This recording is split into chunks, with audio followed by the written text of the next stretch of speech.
আসসালামু আলাইকুম। আজকে আমরা বানাবো হচ্ছে আমের আচার। হিমসাগর আম দিয়ে আমের আচার বানাবো। ভাত দিয়ে, খিচুড়ি দিয়ে, সব কিছু দিয়ে খেতে পারবেন। দেখুন আজকে আমরা কিভাবে আমের আচারটা বানাচ্ছি।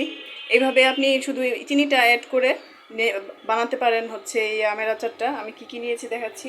কাঁচা আম আমি শুকিয়ে নিয়েছি, হলুদ, মরিচ আর সরিষা বাটা দিয়ে শুকিয়ে নিয়েছি 2 দিন।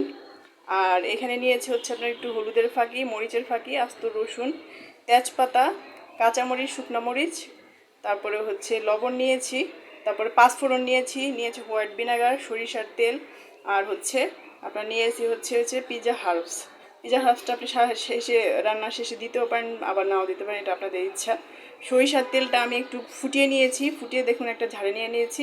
সরিষার তেলটা আমাদের কাঁচা খাওয়া উচিত না। আমি দেখাচ্ছি আপনাদেরকে এখন কীভাবে বানাতে হবে। নাও, এই দেখুন আমি সরিষার তেলটা দিয়ে দিলাম।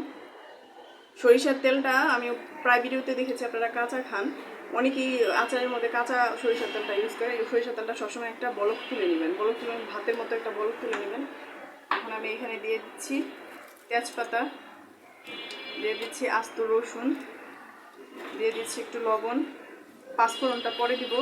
এখন দিয়ে দিচ্ছি শুকনো মরিচ, এখন দিয়ে দিচ্ছি কাঁচামরিচ, এখানে হলুদ দিয়ে দিচ্ছি, আর হচ্ছে মরিচ দিয়ে দিচ্ছি। ঝালটা আপনারা নিজেদের ইচ্ছা মতো খেতে পারেন। আমি এখানে নিয়েছি হিমসাগর আম। হিমসাগর আমটা একটু খেতে মিষ্টি, কাঁচা আমটাও মিষ্টি।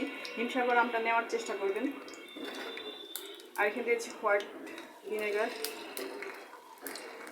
একটু নাড়িয়ে চাড়িয়ে নিই। চেষ্টা করবেন আপনি সবসময় একটু মিষ্টি টাইপের আমটা নিতে, চিনিটা অ্যাভয়েড করবেন। চিনিটা খাওয়া আমাদের উচিত না।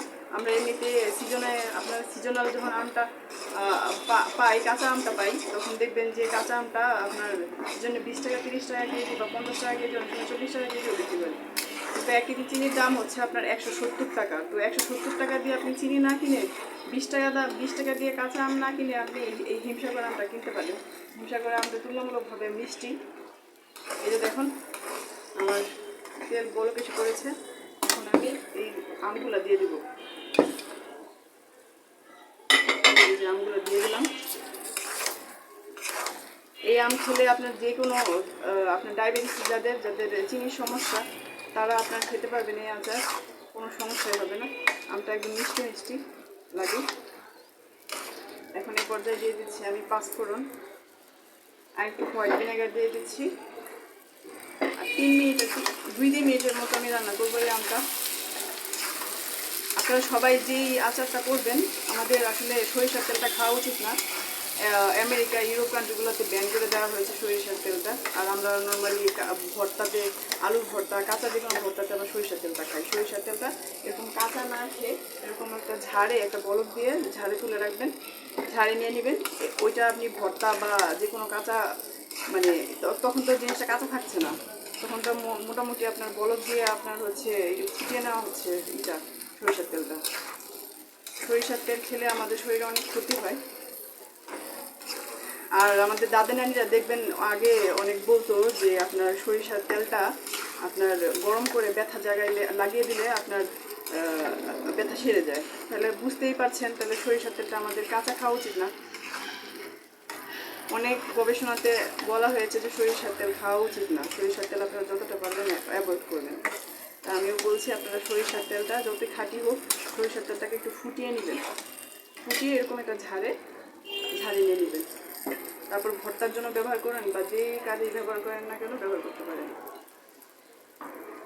আর কিছুক্ষণ, বেশি না, 2 মিনিট আমি করবো না, আচার দিব। আপনার বাসার বাচ্চা বুড়ো সবাই আপনারা খেতে পারবেন এই আচারটা। যাদের ডায়াবেটিসের সমস্যা, যাদের যে কোনো মনে করেন হাঁপানির সমস্যা, যে কোনো সমস্যাই হোক না কেন, আপনার যদি একটু জাল দিয়ে নেন সরিষার তেলটা তো খেতে পারবেন।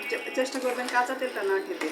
আমি প্রায় ভিডিওতে দেখেছি আপনার অনেকেই আপনাদের যে তেলটাকে কাঁচা ব্যবহার করে, কাঁচা ব্যবহার করবেন না। কাঁচা এমনিতেই সরিষার তেলটা আমাদের খাওয়া শরীরের জন্য ভালো না, কিন্তু আমাদের মতো এশিয়ান কান্ট্রি যেমন বাংলাদেশ, ইন্ডিয়া, এইসব দেশে আমরা সরিষার তেলটা খুব বেশি খাই। এই জন্য হসপিটালে রোগীর সংখ্যা আমাদের দেশে অনেক বেশি। এই যে দেখুন, এই যে হয়ে গেছে আমার আমার আমের আচারটা হয়ে গেছে। আমি হালকা একটু পিজা হালকা দিচ্ছি। পিজা হালকা আপনারা চাইলে মন চাইলে দিতেও পারেন, আবার নাও দিতে পারেন। হয়ে গেছে আমার আজকের আচার। দেখেন কত সহজ, কত সহজে হয়ে গেলো। আমি এই যে বন্ধ করে নিলাম। আমি একটা জার নিয়েছি, এই জারটাতে পরে ঠান্ডা করে এরপরে এই জারটাতে নিয়ে নেব। তারপর আপনি রোদে শুকাতে পারবেন, রোদে শুকাবেন আমটাকে, প্রতিদিন রোদে শুকাবেন। শুকানোর পরে এই আমটা আপনি 1 বছর পর্যন্ত খেতে পারবেন, 1 বছর পর্যন্ত কোনো সমস্যাই হবে না। আমি আরেকটু দিয়ে দিচ্ছি হোয়াইট ভিনেগার।